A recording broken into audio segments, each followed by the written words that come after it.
del Señor. Hechos 20, 17 al 18. Enviando pues desde Mileto a Éfeso, hizo llamar a los ancianos de la iglesia. Cuando vinieron a él, les dijo: vosotros sabéis cómo me he comportado entre vosotros todo el tiempo, desde el primer día que entré en Asia, sirviendo al Señor con toda humildad y con muchas lágrimas y pruebas que me han venido por las acechanzas de los judíos. Y como nada que fuese útil he rehuido de anunciaros y enseñaros públicamente y por las casas, testificando a judíos y a gentiles acerca del arrepentimiento para con Dios y de la fe en nuestro Señor Jesucristo. Ahora, he aquí, ligado yo en espíritu, voy a Jerusalén sin saber lo que allá me ha de acontecer, salvo que el Espíritu Santo por todas las ciudades me da testimonio diciendo que me esperan prisiones y tribulaciones. Pero de ninguna cosa hago caso, ni estimo preciosa mi vida para mí mismo, con tal que acabe mi carrera con gozo y el ministerio que recibí del Señor Jesús, para dar testimonio del evangelio de la gracia de Dios. Y ahora, he aquí, yo sé que ninguno de todos vosotros, entre quienes he pasado predicando el reino de Dios, verá más mi rostro. Por tanto, yo os protesto en el día de hoy, que estoy limpio de la sangre de todos, porque no he rehuido anunciaros todo el consejo de Dios. Por tanto, mirad por vosotros y por todo el rebaño en el que el Espíritu Santo os ha puesto por obispos, para apacentar la iglesia del Señor, la cual él ganó por su propia sangre. Porque yo sé que después de mi partida entrarán en medio de vosotros lobos rapaces que no perdonarán al rebaño. Y de vosotros mismos se levantarán hombres que hablen cosas perversas para arrastrar tras sí a los discípulos. Por tanto, velad, acordándoos que por 3 años, de noche y de día, no he cesado de amonestar con lágrimas a cada uno. Y ahora, hermanos, os encomiendo a Dios y a la palabra de su gracia, que tiene poder para sobreedificaros y daros herencia con todos los santificados. Ni plata, ni oro, ni vestido de nadie he codiciado. Antes, vosotros sabéis que para lo que me ha sido necesario, a mí y a los que están conmigo, estas manos me han servido. En todo os he enseñado que, trabajando así, se debe ayudar a los necesitados y recordar las palabras del Señor Jesús, que dijo: más bienaventurado es dar que recibir. Y cuando hubo dicho estas cosas, se puso de rodillas y oró con todos ellos. Entonces hubo gran llanto de todos, y echándose al cuello de Pablo le besaban, doliéndose en gran manera por la palabra que dijo, que no verían más su rostro. Y acompañaron a Pablo al barco. Bueno, hermanos, es un relato hermoso. Acabamos de ver en Hechos 18 el inicio de un ministerio en Éfeso. Y estamos leyendo en Hechos 20 el cierre de una etapa en ese ministerio, en esa ciudad de Éfeso, en la vida de Pablo. No que Pablo dejó de ser apóstol, no que Pablo ya ahí cerró y se fue para Tarso a vivir con su familia. Estamos viendo el cierre ahí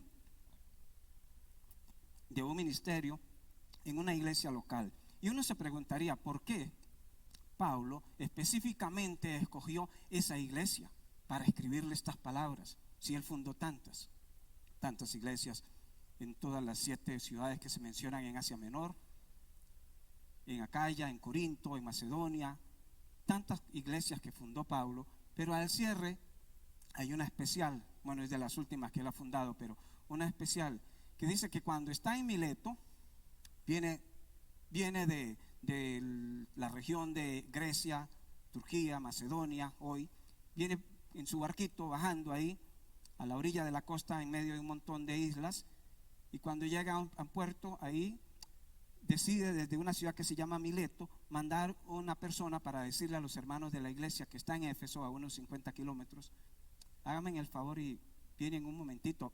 Convocó a reunión de líderes, los obispos, los ancianos, los dirigentes de la iglesia de Éfeso vinieron Y había una razón. Cuando ustedes leen sobre la historia de Éfeso, se dan cuenta que Éfeso realmente era una ciudad hermosa, era una ciudad preciosa. Es la primera carta que también el Apocalipsis de Juan se escribe, la encontramos ahí.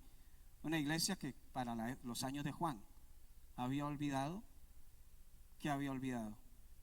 Su primer amor.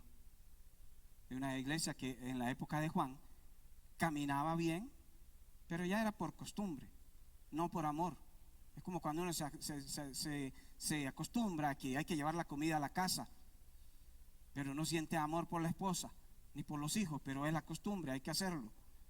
Y aquella iglesia había aprendido un modelo, un sistema de hacer las cosas en la época de Juan, y las hacían, eran efectivos, pero sin el amor.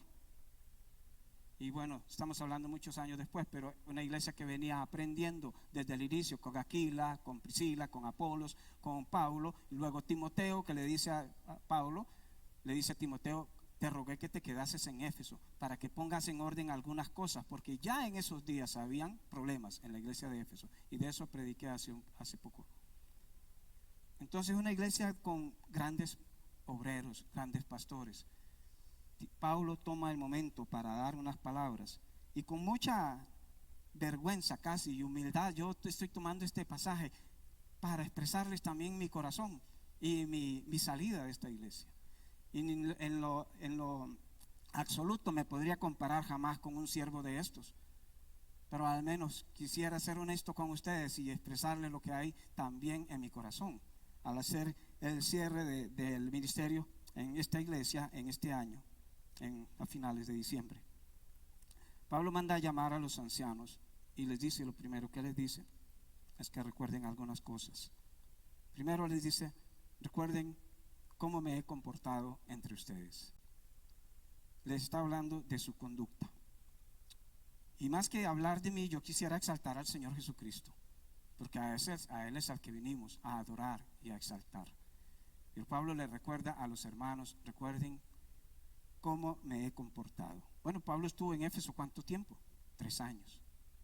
He estado aquí por casi 35 años, hermanos. Ustedes me conocieron cuando llegué a esta iglesia, siempre igual de flaco, tal vez un poquito más flaco, con mi esposa, recién casados, ahí debajo de un alerito que había ahí. Ese día había un aguacero tremendo en la mañana, estaba haciendo mucho frío, y veníamos de la capital del mundo, de Alajuela, y llegamos aquí a un lugar lleno de niebla y frío y lluvia, y no impresionó para nada Selenia. Lloró tantas veces porque no le gustó este lugar, y tantas veces llorando por las tardes cada vez que había culto porque no había gente. Pero Dios nos trajo aquí, y ustedes nos conocieron a nosotros cuando llegamos aquí sin nada.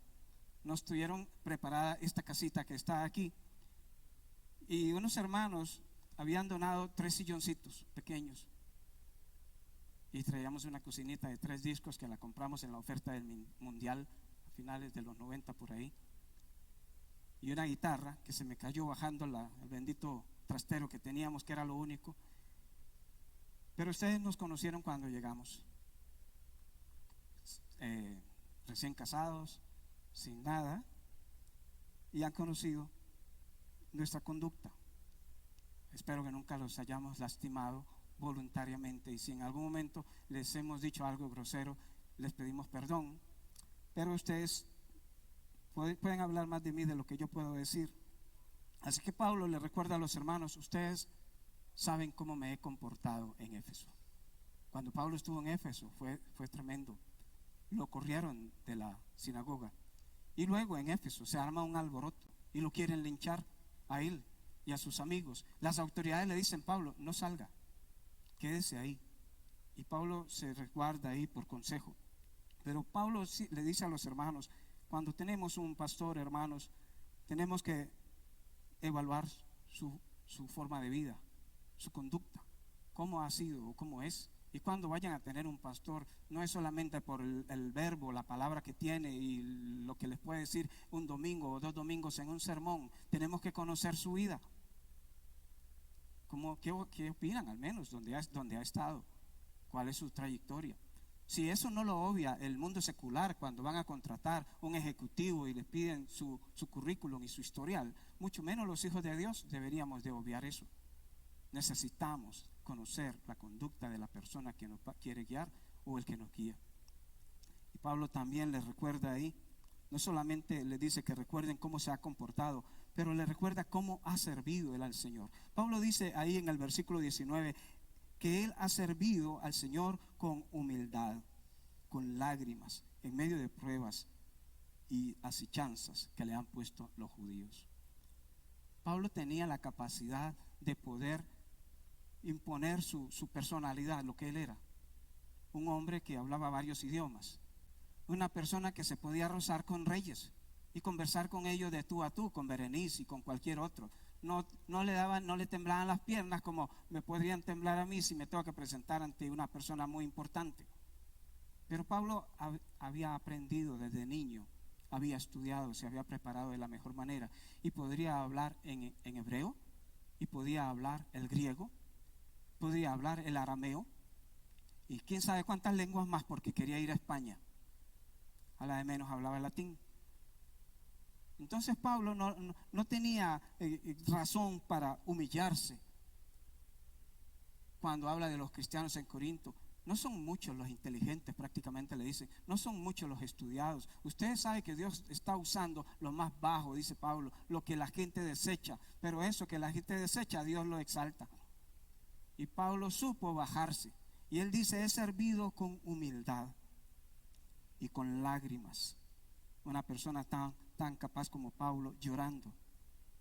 Y trabajar en una iglesia, hermanos, es la cosa más linda que hay, servirle al Señor, porque no es un trabajo, es un ministerio, es un servicio.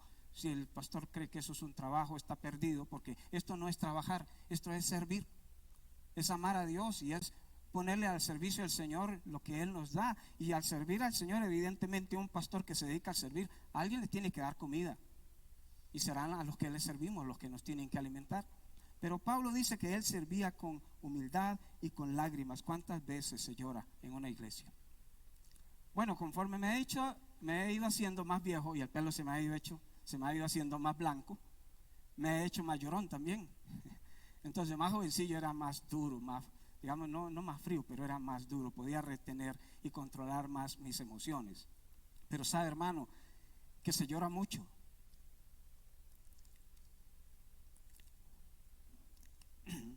Bueno, se sufre mucho en una iglesia y eso es lindo. No me estoy quejando, es una bendición. Es una bendición porque para eso nos llamó Dios. O sea, si Dios le dijera a uno, mire, usted no va a sufrir, usted ahí no va a tener ninguna inconveniencia, pues sería genial. Pero Dios nos llama a eso. La mayoría de siervos de Dios que uno ve en la palabra de Dios, era gente que tenía que llorar muchas veces. Y llorar no porque simplemente eran llorones, es que a veces al amar a las personas y tener que transmitir un mensaje que uno sabe que es feo, eso también duele. Duele decirle a veces a las personas o tratar de predicar un mensaje que uno sabe que lastima. Y Pablo dice, con muchas lágrimas, él tuvo que llorar muchas veces por sus mensajes, como lloró Jeremías, como lloraron muchos otros profetas, cuando tenían que transmitir un mensaje de Dios al pueblo. Y esta es una de las cosas que en los pastores es una constante, el dolor de corazón, el dolor interno, el llanto, porque estamos hablando de personas que son como familia. Bueno, ustedes no tienen los años que yo tengo de estar aquí, pero muchos tienen ya bastantes años, pero se vuelven como la familia de uno, se vuelven como las personas en las cuales uno siempre se puede apoyar, en las cuales uno cree que están ahí siempre para sostenernos. Y entonces a veces hablar pesado a la gente que uno quiere es doloroso. Y eso Pablo lo experimentó en su ministerio, lágrimas y pruebas causadas por asechanzas de los que deberían ser sus hermanos, pero que ahora parece que no lo son. Asechanzas que le ponían los judíos. Cuando Pablo venía para Jerusalén, cuando va a escribir esta carta, los judíos allá en Macedonia se habían puesto de acuerdo para matarlo. Cuando él cogiera el barquito y se viniera en su barquito para el puerto, ahí cerca de Éfeso, se habían puesto de acuerdo para matarlo. Entonces Pablo supo eso y decidió venirse a pata, subir por Macedonia, llegar a Filipos y allá en otro puerto agarrar otro barquito para llegar. Eso también duele cuando las personas lo quieren lastimar, a uno. Y Pablo sentía ese dolor por las acechanzas de sus hermanos, los judíos, porque a veces lo querían lastimar. Y es algo también que uno sabe que se da y es parte de la naturaleza del ser humano. A veces no, hablamos mal, nos expresamos mal, herimos sin que la persona esté. Y la cosa de un pastor es que a veces uno tiene orejas en las paredes. Y es que aunque no le digan nada, al trato le llega a uno, viera lo que pasó, viera lo que dijeron, viera lo que sucedió. Y el pastor uno no puede llegar a reclamar enojado. Usted dijo o usted hizo. Tenemos que actuar cuando nos encontramos con ese hermano con una sonrisa y darle la mano y un abrazo y decirle que le amamos y que queremos que siga fiel en la iglesia y que jamás queremos que se vaya, aunque por dentro uno dice ojalá se fuera. Pero era como Pablo actuaba con aquellos que los judíos les ponían acechanzas. Así que Pablo les recuerda, ustedes saben cómo me he conducido, con humildad, con lágrimas, con trampas que a veces la gente pone. Y Pablo les recuerda también su enseñanza a los hermanos. Y si hay algo que tenemos que enfatizar acá, es eso. Pablo dice en el verso 20, no he rehuido de anunciar y enseñar públicamente y por las casas acerca del arrepentimiento para con Dios y de la fe en nuestro Señor Jesucristo. Y dice en el verso 27, no he rehuido de anunciarles todo el consejo de Dios, hermanos. Y yo doy gracias a Dios por esto. Porque si usted no ha aprendido en esta iglesia es porque no ha querido. Porque no ha querido, porque no ha estado. Porque en todo el ministerio que yo he desarrollado en esta iglesia, esa ha sido una marca de mi ministerio, la enseñanza. Siempre, siempre, siempre he enseñado. Y les he invitado para que se capaciten cuando daba cursos a los líderes o a las personas que quisieran venir los miércoles. Con mucho cariño, mucho amor, con mucha ilusión y mucha esperanza, siempre he hecho eso. Gracias a Dios porque Dios me dotó con ese don y ese privilegio de poder estudiar y poder enseñar. Y eso se los he compartido a ustedes absolutamente. No me he reservado ningún truco, ningún secreto, pero nunca he rehuido ni he menoscabado, ni he puesto pretextos para no enseñarles. Esa ha sido la marca, la enseñanza. Tampoco he dejado de anunciar el mensaje de Cristo en sus casas, en la comunidad y en la iglesia.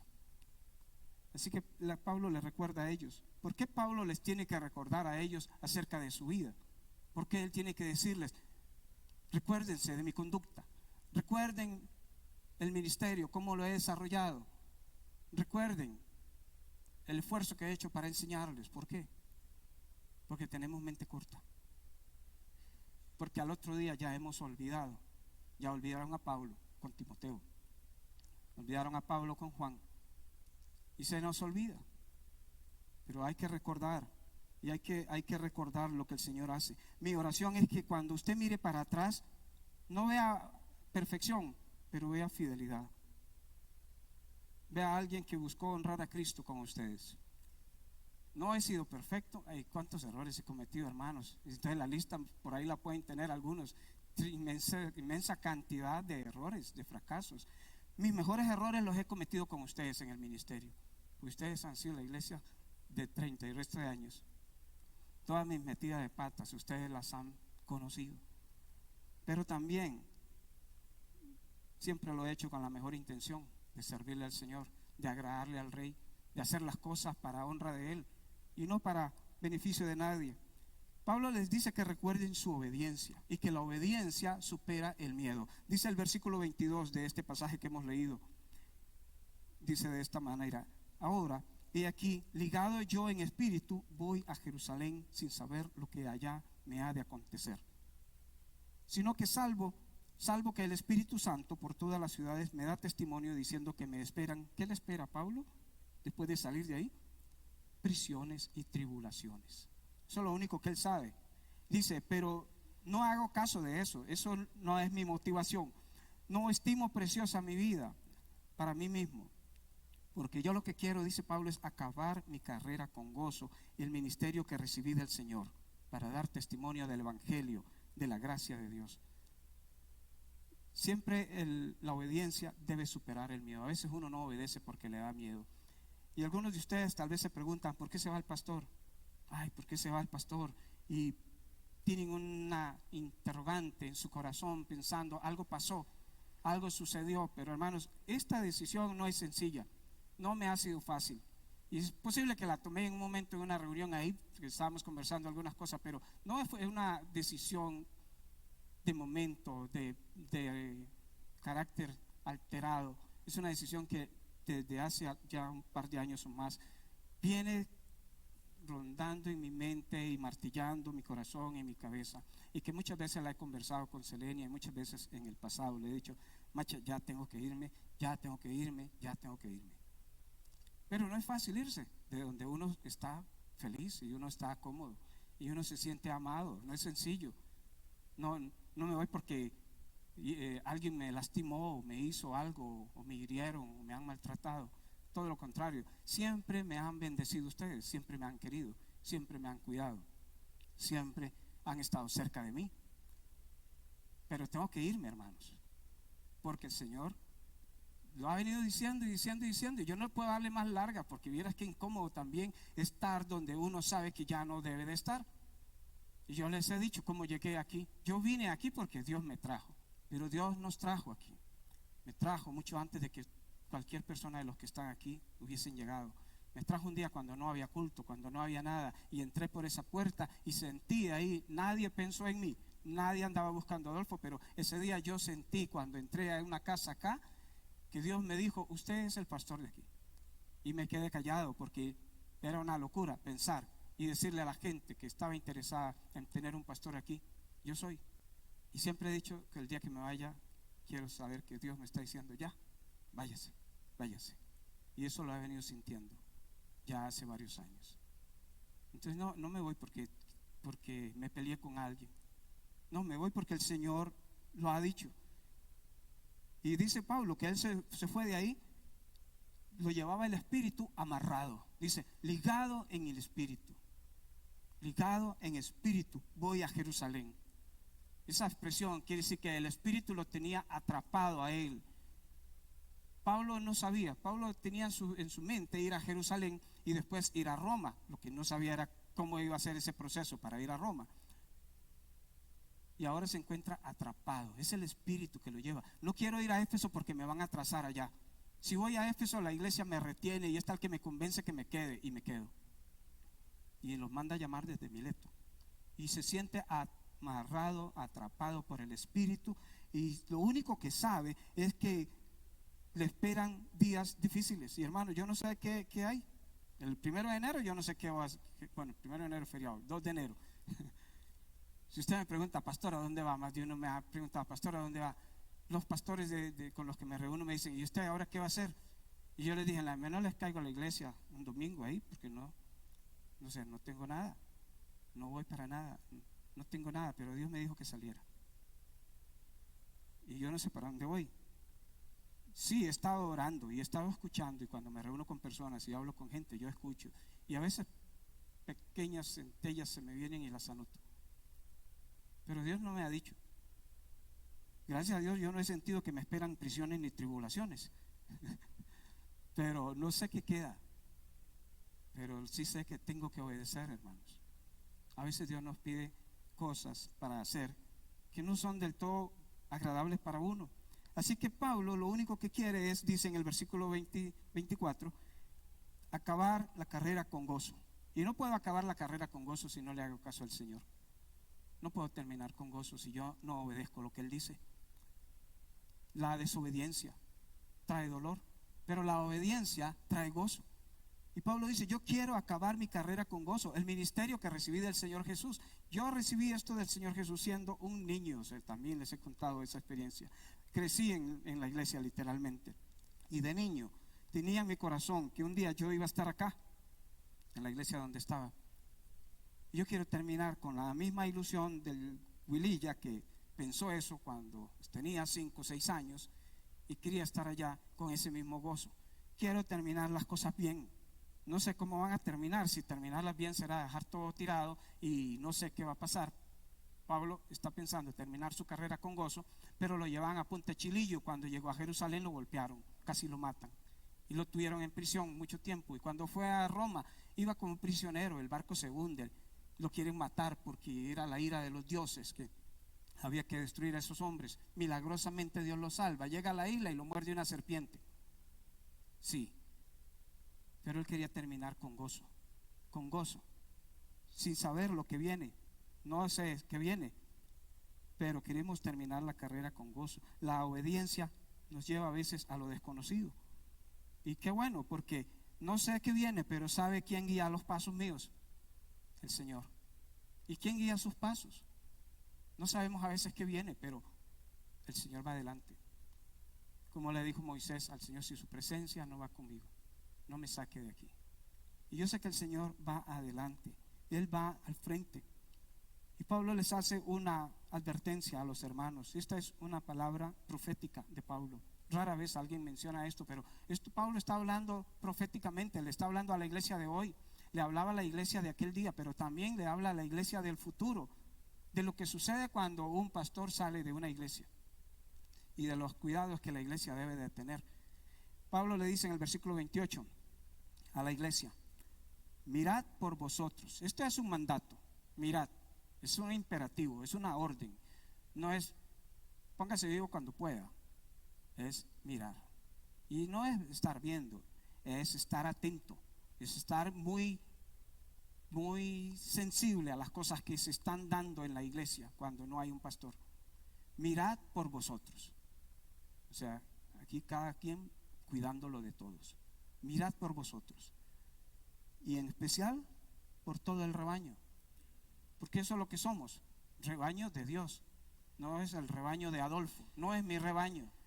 Aunque a veces la gente identifica a una congregación con una persona, pero la iglesia no es de una persona, es la iglesia de Cristo. Él fue el que pagó con su sangre el precio de nosotros. No me pertenece, nada me pertenece. Porque las ovejitas, cuando no tenían pastor, era un problema. Los pastores de aquella época, acabamos de cantar el canto de los pastores en Belén, no habían cercas en las propiedades, no las cercaban las personas con un alambre y un hilo ahí eléctrico para que los animalitos no se pasaran de un lugar a otro. Simplemente yo tengo ovejas, usted tiene ovejas y usted también, y mañana hay que llevarlas a pastar y nos vamos todos para el mismo potrero, a la misma colina con todas las ovejas, y ahí están todas las ovejitas comiendo y los pastores por allá vacilando, contando chistes mientras pasa el día. Y al final del día, cada pastor tiene un silbido particular. Y un pastor se para por allá y el otro por allá y el otro por allá, y hacen el ruido que las ovejitas han aprendido a identificar desde bebés. Y todas se empiezan a separar y cada quien a agrupar con su pastor. Las ovejas oyen la voz del pastor, pero cuando no hay pastor, claro, tenemos un pastor, el príncipe de los pastores, nuestro Señor Jesucristo. Pero Él nos ha dado a personas el don de ser pastor y maestro para guiar su rebaño y cuidarlo mientras estamos acá. Y Pablo les hace una advertencia y les dicen: cuiden ustedes, miren por ustedes y miren por el rebaño. Le dice a los líderes: miren por ustedes y cuiden y miren por el rebaño. Es una responsabilidad para los maestros, para los sugieres, para los que presiden, para los líderes de la iglesia, los que tocan, los que Dios les ha puesto en una posición de servicio. Aquí es una responsabilidad. Tienen que cuidar por ellos. Ahora no se pueden ir a comer pasto a cualquier lado. Bueno, no está el pastor, entonces vamos a ir allá porque allá están dando un curso. Y ahí en internet veo que anuncian otro curso y voy para allá. Y yo creo que por allá están otro y vamos allá. Esa era la tarea de un pastor, elegir cuál pasto era el apropiado para sus ovejas. Porque las ovejitas a veces, en ese afán de buscar alimento, no logran discernir. Tal vez porque no han aprendido realmente con su pastor, pero no logran discernir. Y Pablo les advierte: tienen que cuidar por ustedes y por todo el rebaño, porque este rebaño, aquí los puso el Señor para apacentar la iglesia del Señor. ¿Y qué es apacentar? Esa palabra se usaba para amamantar. Era la palabra que usaba para la madre para darle pecho a su bebé. Amamantar, alimentar, nutrir, dar lo que necesita para que el recién nacido pueda crecer fuerte y firme y desenvolverse y luego ser independiente. Y eso les ha puesto a los hermanos que quedan aquí la tarea de alimentar al rebaño. Alimentar. Entonces, ¿qué vamos a servir en la mesa el domingo? ¿Qué vamos a servir el martes? ¿Qué vamos a servir el jueves en la célula? ¿Qué vamos a servir los días de reunión? ¿O solo vamos a comer 8 a 8? Pero si la comida no es buena, languidecemos. Hay una responsabilidad. Y esta responsabilidad, hermanos, nos asombra, a veces nos pone a pensar. ¿Por qué? Porque la iglesia debería estar más despierta, más atenta. Ya deberían estar los hermanos orando. Ya deberíamos ver los martes llenos esta iglesia, de la iglesia orando. Pero no he visto eso los martes. Pues vamos a esperar a enero a ver qué pasa, para ver enero qué hace, y venimos aquí a ver qué hacemos. Es que así no funciona la iglesia. La iglesia, el rebaño, tiene que juntarse para buscar dirección de Dios, para clamar a Dios. Porque la iglesia no son 4 hermanos, no es una junta directiva, no. La iglesia somos nosotros, los que estamos acá. Si el día de oración usted no viene, yo me quedo orando desde la casa, es una ovejita que está perdida allá, expuesta. Es que yo me quedo aquí porque hoy hace mucho viento, mucho frío, no voy. Allá está la oveja, perdidita, y ahora no hay pastor. Porque esa es tarea de un pastor. Muchas veces un hermano va a decir, bueno, ya es que ese hermano, ¿qué le voy a decir yo? ¿Yo quién soy? ¿De qué le vamos a hablar? ¿O cómo le vamos a hablar? Sí, hermanos, necesitamos reunirnos, o necesitan no solamente reunirse para planear actividades. La iglesia ahora debería estar en un avivamiento de oración, orando. Que vendrán lobos rapaces, que no perdonarán al rebaño. Pablo usa la figura de un lobo, porque todos sabemos lo que son los lobos cuando vemos en las películas, cómo están dispuestos a devorar. Y cuando nosotros no nos agrupamos para luchar contra eso, estamos dormidos. En enero no va a aparecer el pastor así, ni tampoco es tan sencillo tener un pastor. Pero la iglesia debe reunirse a orar. El martes sería genial ver esta iglesia llena de hermanos diciendo, no, hoy vamos a orar por lo que Dios tiene para nosotros, por lo que necesitamos. Necesitamos orar para poder discernir cuando viene una persona, o cuando buscamos a alguien, para poder discernir si esa persona es la persona que Dios nos está enviando o es un lobo. Discernir si esa persona que se está levantando de entre la congregación es el siervo de Dios o es un hombre cruel que está buscando notoriedad para sí, o una persona cruel que está buscando cómo hacerse un nombre para sí y no para cuidar la iglesia. Porque tanto de afuera como de adentro, dice Pablo, vienen los enemigos. Pero eso no se descubre simplemente con quererlo. Hay que orar y hay que clamar al Señor y hay que ponernos en las manos de Dios. Por eso Pablo les dice, deben de guardar el rebaño. Después de mi partida entrarán en medio de vosotros lobos rapaces que no perdonarán al rebaño, y de vosotros mismos se levantarán hombres que hablan cosas perversas. No es que van a decir cosas sucias, porque si es uno de nosotros, va a predicar un mensaje bíblico, posiblemente. Pero esa perversidad está en el corazón de ese hombre que predica, de esa persona que predica. Dice que anda buscando arrastrar para sí a los discípulos, quitarle los discípulos a Cristo para ganárselos él. Y es algo que vemos muy generalmente en muchas iglesias de hoy que tienen nombre. Son pertenencia de una persona, de un individuo, de una familia. Y alguien me dijo a mí, ¿cómo si usted hizo esa iglesia? ¿Cómo si usted en todo ese tiempo ha estado ahí, ustedes fueron los que la hicieron? Como les dije, hermanos, nada es mío aquí.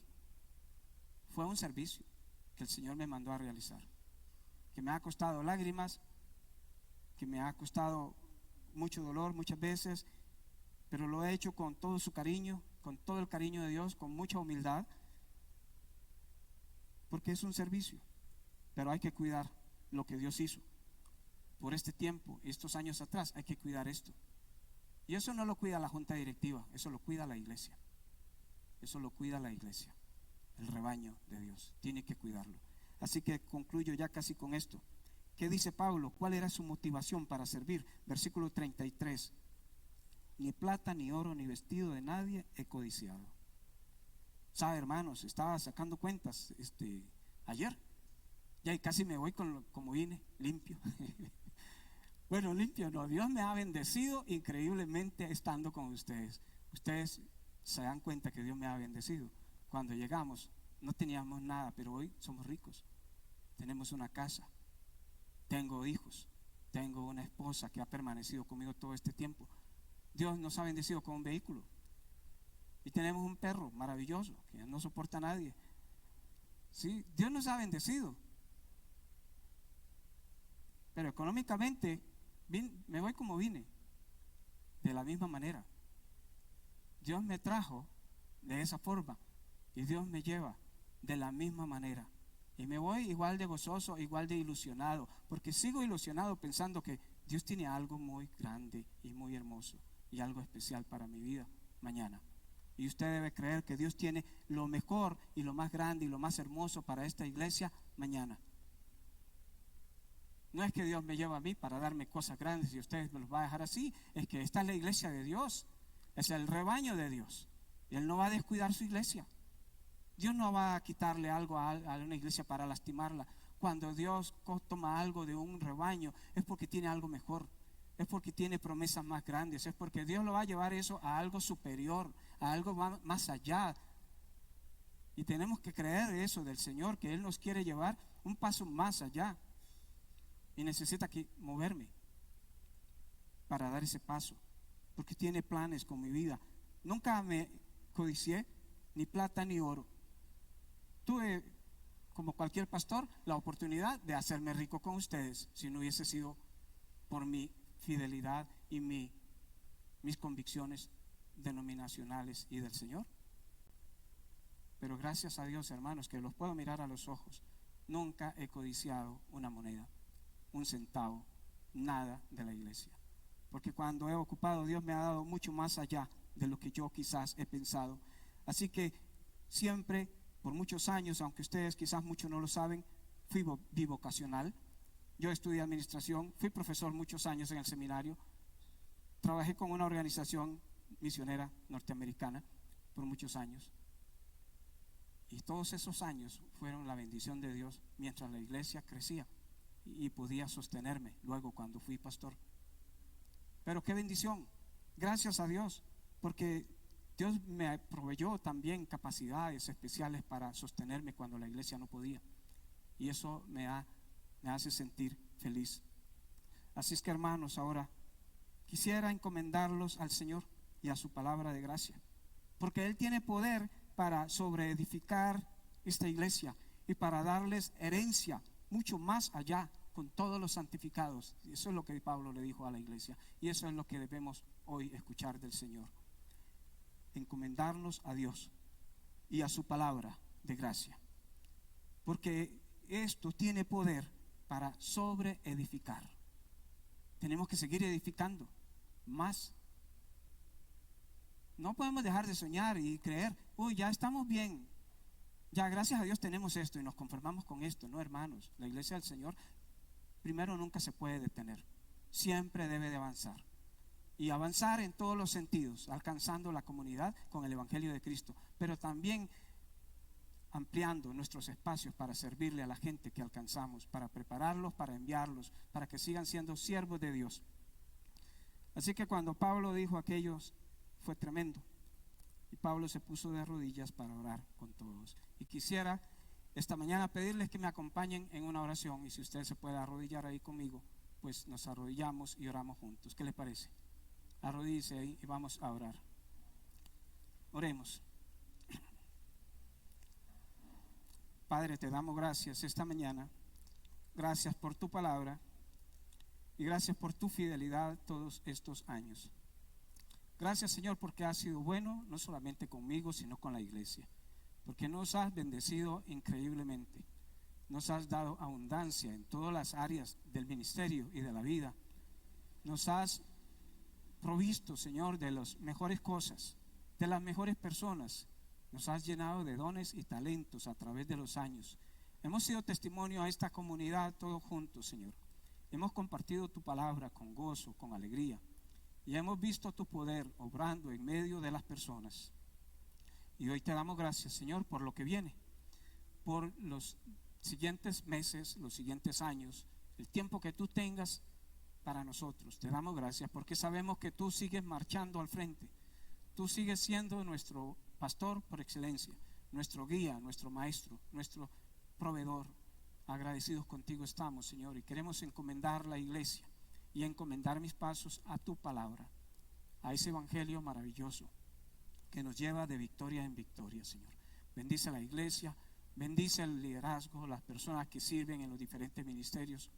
Bendice a cada uno de tus hijos, Señor, a mis hermanos que están ahí en sus sillitas.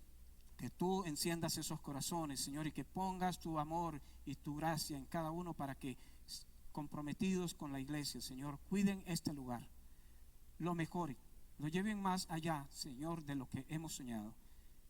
Bendecidos por tu mano, guiados por ti, Señor. Hoy te agradecemos por todo este tiempo que hemos podido servir, Señor. Te doy gracias en el nombre de Jesús. Amén y amén.